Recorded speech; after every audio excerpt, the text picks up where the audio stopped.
Dhiirigelin Dhiirigelintu waa sida cunto maskaxdaada la siinayo, kaagama dhargaysid hal fadhi. Waa inaad ku noqnoqod badisaa. Dhiirigelintu waa dhaqaajiyaha naftaada.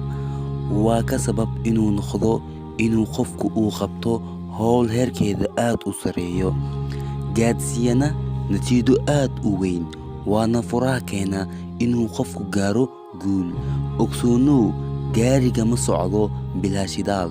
Dadkuna waa sidoo kale, guul ma gaaraan ilaa helaan dhaqaajiyay. Dhiirigelin haddaba dhaqaajiye nafeed waxaad ku heli kartaa adigoo naftaada tuso aragti fiican. Sidaa ayaad guul ku gaari kartaa. Dhiirigelintu waxaa ka mid ah inay dadku kugu dhiirigeliyaan, inuu waalidka ku dhalay kugu dhiirigeliyo hankaaga iyo himilada, ama in aad ku naftaada isku dhiirigeliso wanaagga. Qofka bini'aadamka hadduu helo dhiirigelin iyo daryeel joogto ah, waxaan shaki ku jirin inuu nolosha guul ka gaari karo, kuna noolaado nolol farxad leh. Miyaadan isdhiirigelin karin? Sidee u samaysan lahayd dhiirigelin joogto ah?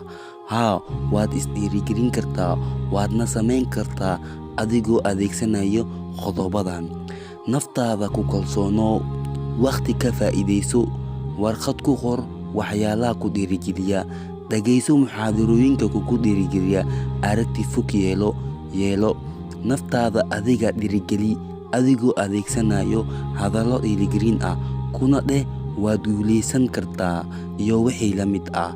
Ereyo dhiirigelin ah: waad guulaysan kartaa, ha cabsan, waad kartaa, waad baran kartaa, isku day, halyey ayaa tahay, way fududahay, hormuud ayaa tahay, waad ka soo bixi kartaa, waad samayn kartaa, hore u soco, karti ayaad leedahay, way dhib yar tahay, adkayso.